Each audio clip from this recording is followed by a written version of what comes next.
अगर आप लोग भी जैपनीज़ पढ़ रहे हैं और आप लोग भी तैयारी कर रहे हैं जेएलपीटी की, तो आप हैं सही जगह पर। मेरा नाम है फैज़ान खान और आप देख रहे हैं जापान एनालिसिस। तो आज की वीडियो में हम लोग देखेंगे किस तरह से हम लोग वोकेबलरी को याद रख सकते हैं। देखिए, वोकेबलरी को याद रखने के लिए अलग अलग मेथड्स होते हैं। फॉर एग्ज़ाम्पल आप लिख के याद कर सकते हैं, ठीक है। अगर आपको कोई भी वर्ड याद करना है तो आप उसे लिखें बार बार और उसे याद कर सकते हैं। दूसरा तरीका कि आप उसे रीड करके याद कर सकते हैं। एक ही चीज़ को आप बार बार रीड करें, उसे याद कर सकते हैं। या फिर विजुअलाइजेशन का तरीका कि आप कोई भी चीज़ है, कोई मूवी है या फिर कोई और गेम है, किसी भी चीज़ से आप याद कर सकते हैं, ठीक है। तो आज हम लोग देखेंगे किस तरह से हम लोग वोकैब को याद कर सकते हैं। जैसे इंडियन टीचिंग सिस्टम होता है हमारा, उसमें हमें पहले क्या सिखाया जाता है कि पहले कोई भी अल्फ़ाबेट्स वगैरह हैं तो आप उन्हें लिखें, ठीक है। उसके बाद आप मेमोराइज़ करें, ठीक है। फिर आप देख के याद करें, उन्हें पढ़ना सीखें फिर आप, ठीक है। और फाइनली फिर आप बोलना सीखें। लेकिन जैपनीज़ सिस्टम में क्या होता है, जस्ट रिवर्स होता है। इसमें इनके यहाँ क्या होता है, पहले बोलना आपको सिखाते हैं। आप पहले बोलेंगे, ठीक है। उसके बाद जब आपको वोकैबुलरी याद हो जाएगी, उसके बाद आपको रीडिंग करना सिखाते हैं ये, ठीक है। और फिर फाइनली आपको ये लोग लिखना सिखाते हैं। तो क्योंकि इनकी कांजी बहुत डिफ़िकल्ट होती है, तो फाइनली ये लोग आपको लिखना सिखाते हैं। तो इनका जो टीचिंग सिस्टम होता है वो हमारे टीचिंग सिस्टम से जस्ट रिवर्स होता है। तो ये बात हमें याद रखनी चाहिए कि वोकैबुलरी जो होती है ये बहुत ही मेन पार्ट होता है किसी भी लैंग्वेज का। तो इसे किस तरह से हम याद कर सकते हैं, आइए आज मैं आपको सिखाता हूँ एक अनोखे मेथड से। अगर आप लोग जेएलपीटी देने जा रहे हैं और आपकी वोकैब अच्छी नहीं है तो आप लोग जेएलपीटी को भूल जाइए दोस्तों, क्योंकि जिन लोगों की वोकैब अच्छी नहीं होती वो कभी क्रैक नहीं कर पाते जेएलपीटी। तो आज इस वीडियो में हम लोग वोकैब के बारे में ही बात करेंगे कि किस तरह से हम लोग अपनी वोकैब को अच्छा कर सकते हैं। क्योंकि देखिए, वोकैब अगर अच्छी नहीं है आप लोगों की तो आप कांजी नहीं याद कर सकते, आपका रीडिंग पार्ट खराब हो जाएगा, लिसनिंग पार्ट खराब हो जाएगा, ठीक है। तो ये बहुत ही इंपॉर्टेंट है कि आपकी वोकैब बहुत अच्छी होनी चाहिए, ठीक है। तो आज हम लोग वोकैब को याद करने के बारे में थोड़ा सा देखेंगे किस तरह से हम लोग वोकैब अच्छी कर सकते हैं, ठीक है। वोकैब याद करने के मैं आपको बताऊंगा कौन कौन से तरीके हैं, किन के ज़रिए आप वोकैब को इम्प्रूव कर सकते हैं। लेकिन आज की वीडियो में हम लोग एक ख़ास तरीके से बात करेंगे, ठीक है। किस तरह से हम बात करेंगे, हम लोग खेल के ज़रिए वोकैब को याद करेंगे। तो चलिए देखते हैं इस वीडियो में कि किस तरह से हम लोग याद करें। तो जैसा कि अभी तक मैंने आपको बताया है कि वोकैब याद करने के कई सारे तरीके हैं। फॉर एग्जांपल आप रीडिंग से याद कर सकते हैं, आप राइटिंग से याद कर सकते हैं, या फिर आप मूवीज़ वगैरह से याद कर सकते हैं। लेकिन आज मैं आपको सिखाऊंगा गेम के ज़रिए, ठीक है। आप खेलते खेलते वोकैब को याद कर सकते हैं। तो देखिए किस तरह से आप याद कर सकते हैं। आप अपने गूगल खोलिए ब्राउज़र पे, ठीक है। यहाँ पर आप लिखिए क्विज़लेट। तो आपको सबसे पहले टाइप करना है क्विज़लेट, ठीक है। quizlet.com आप टाइप कर दीजिए, ठीक है। इस तरह से आपको स्क्रीन देखने के लिए मिलेगी।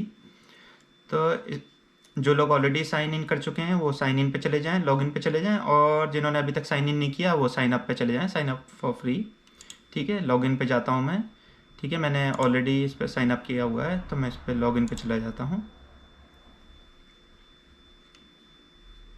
मैं यहाँ पर अपना पासवर्ड डाल देता हूँ।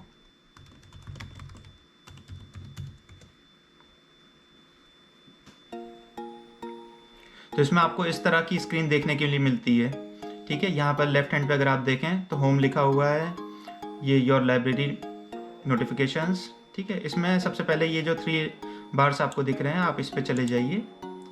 अच्छा, इसी में है ये, सॉरी, ठीक है। इसमें यहाँ पर प्लस बना हुआ है, आप प्लस पे चले जाएं सबसे पहले, और फोल्डर, ठीक है। नया एक फोल्डर बना दीजिए, इसको कोई नाम दे दीजिए। फॉर एग्जांपल न्यू चैप्टर करके एक नाम दे देते हैं, ठीक है। या न्यू चैप्टर मैंने कुछ बना रखा होगा तो इसको कुछ और नाम दे देता हूँ। पहले यहाँ से इसे जैपनीज कर लेता हूँ,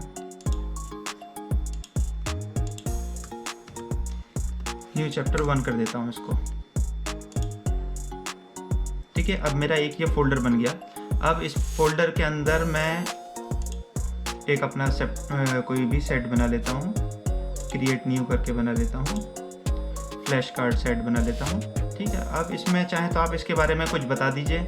फॉर एग्जांपल कुछ भी नाम दे दीजिए इसको, मैंने फैज़ान दे दिया, या फिर कुछ मैं ट्रायल दे देता हूँ इसको, ठीक है। और इसके बारे में कोई भी डिस्क्रिप्शन अगर आप लिखना चाहते हैं तो लिख दीजिए, ना लिखना चाहें तो इसे ब्लैंक ही छोड़ दीजिए। ठीक है, यहाँ पर आप सबसे पहले लैंग्वेज चूज़ कर लीजिए। जैपनीज़ चूज़ कर ली मैंने। राइट हैंड साइड पे आप इंग्लिश चूज़ कर लीजिए। अब यहाँ पर आप अपनी वोकैब बना लीजिए। जैसे फॉर एग्जांपल मैं बनाता हूँ, यहाँ पे लिखता हूँ हॉर्न। ठीक है, और इसका मीनिंग होता है बुक। ठीक है, यहाँ पर आ जाएगा यहाँ पर लिख के। तो जो जो आप किताब में पढ़ते जाएं वो यहाँ पर याद करने के लिए उसको लिखते जाइए। ठीक है, अब मैं लिखता हूँ यहाँ पर हितो। ठीक है, यहाँ पर लिख देता हूँ मैं, आ गया खुद ब खुद नीचे लिखा हुआ पर्सन। ठीक है, इस तरह के आप वर्ड्स लिख लीजिए। ठीक है, और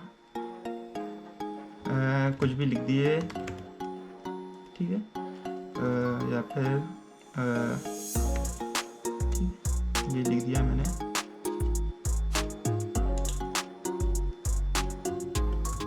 ठीक है, फॉर एग्जांपल के तौर पे, ठीक है, आपने ये बना लिया। ठीक है, एग्जांपल के तौर पे आपने ये लिख लिया है। ठीक है, अब यहाँ पर क्रिएट कर देता हूँ इसको। क्रिएट का बटन दबा दीजिए, तो ये आपका एक सेट तैयार हो गया पूरा। ठीक है, अब आपको ये शुरुआत में आप इसमें लर्न के पार्ट में आप पढ़ सकते हैं इसे। ठीक है, यहाँ पर आप पढ़ लीजिए। ठीक है, अब याद करने के लिए फ्लैश कार्ड्स बन गए आपके। आप फॉर एग्जांपल हॉर्न क्या लिखा हुआ है, ठीक है, इसको आप देखेंगे ये पूरा सेट है। ठीक है,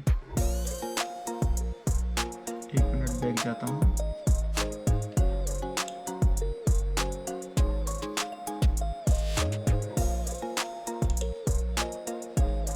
ठीक है, जैसे इन्होंने दिया यहाँ पर बुक लिखा हुआ है, तो आप सोचिए अब बुक क्या है क्या है। ठीक है, फॉर एग्जांपल ये मैंने दबाया। ठीक है, ये सही हो गया। पर्सन क्या है, ये ही तो हो गया। ठीक है, ये ट्री क्या है, मान लीजिए कुछ गलत बटन दबा देते हैं, ओहो इसे हॉर्न कह देता हूँ मैं, ओहो ये गलत हो गया मेरा। ठीक है, अब कंटिन्यू कर देते हैं, इतना आ गया हमारा। ठीक है, इसके साथ साथ फिर अब आगे चलते हैं। अब मैच वाला एक गेम खेलते हैं। ठीक है, इस पे चले जाएं। यहाँ पर टाइम आपका स्टार्ट हो गया है। ठीक है, बुक में चले जाएं। बुक क्या होता है, हॉर्न है। ठीक है, हितो क्या है आपका, पर्सन है। की क्या है, ट्री है। तो हर बार आप खेलिए इस गेम को, हर बार अपना ही रिकॉर्ड तोड़िए। तो इससे क्या होगा, जितनी बार खेलेंगे उतना ही आपके दिमाग में वोकैब जो है वो याद हो जाएगी। तो इससे आप N5 नहीं, N4 लेवल नहीं, N3 लेवल तक आप यूज़ कर सकते हैं इसे। और जितना आप ज़्यादा खेलेंगे, जितना आप खेलते जाएंगे तो वोकैब जो है वो आपको याद होती चली जाएगी। और मैं गारंटी देता हूँ 101% आपका JLPT N5 निकल जाएगा। N3 तक कोई दिक्कत नहीं है आपका। फिर इसके बाद फाइनली, ठीक है, ये खेल सकते हैं या फिर आप फ्लैश कार्ड्स खेल सकते हैं। जब आपको लगे कि हाँ भाई हमारी वोकैब जो है वो पूरी हो गई, मुझे एकदम अच्छे से याद हो गया, तो आप ये टेस्ट ले सकते हैं। ठीक है, अब इस टेस्ट में मैं दिखाता हूँ। ठीक है, ये आप अपने हिसाब से आप वो कर लीजिए कौन कौन से मल्टीपल चॉइस आपको चाहिए, या फिर आपको ट्रू और फॉल्स वाला चाहिए। ठीक है, जो भी चाहिए आपको, या फिर आप लिख के याद करना चाहते हैं तो अभी मल्टीपल चॉइस वाला कर लेते हैं। ठीक है, और स्टार्ट कर देता हूँ टेस्ट को। तो फिर ये इस तरह से फाइनल टेस्ट आप दे सकते हैं। इसमें लिख के आएगा, क्वेश्चन लिख के आएगा ट्री क्या होता है। अब आपको अगर याद है तो आप इसमें कर सकते हैं। ठीक है, हॉर्न क्या है, बुक क्या है, ये हॉर्न है। ठीक है, पर्सन क्या है, ये ही तो है। ठीक है, ये आप कर सकते हैं और अपना टेस्ट जो है सबमिट कर दीजिए। तो इस तरह से आपका लिखा हुआ जाएगा कितने मार्क्स आए आपके, करेक्ट कितने हैं, इनकरेक्ट कितने हैं, ये आपको सब दिखा देगा। तो ये एक तरीका है आपको वोकैब याद करने का। ठीक है, इसमें आपको 3 चीज़ें देखने के लिए मिली। ठीक है, एक तो शुरुआत में आपको पढ़ने के लिए इन्होंने पूरी लिस्ट थी वो आई, उसके बाद आप में फ्लैश कार्ड आए। ठीक है, उसके बाद मैच आया। ठीक है, फिर फाइनली आपका टेस्ट सेक्शन है जिसमें कि आप अपना टेस्ट दे सकते हैं, अपने करेक्ट वर्ड्स देख सकते हैं, करेक्ट आपके कितने वर्ड्स रहे और इनकरेक्ट कितने रहे।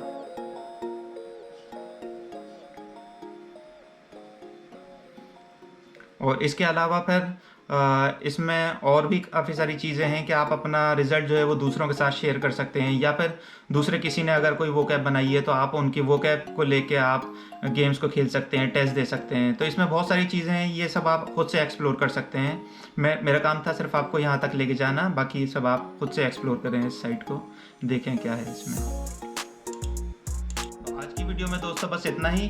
तो खेलिए, गेम्स खेलिए और JLPT को क्रैक करिए। ठीक है, बिल्कुल घबराने की ज़रूरत नहीं है, किसी कोई परेशानी की बात नहीं है। आपका भाई, आपका दोस्त यहाँ पर है। अगर आपको कोई परेशानी होती है तो आप मुझे टेक्स्ट करिए, मैसेज करिए, ठीक है, और मुझे फॉलो करिए, ठीक है। तो आज की वीडियो के लिए बस इतना ही, मिलते हैं नेक्स्ट वीडियो में। और हाँ, एक बात ज़रूरी, मेरे चैनल को सब्सक्राइब ज़रूर कर लिए। मिलते हैं नेक्स्ट वीडियो में, bye bye, see you in the next video.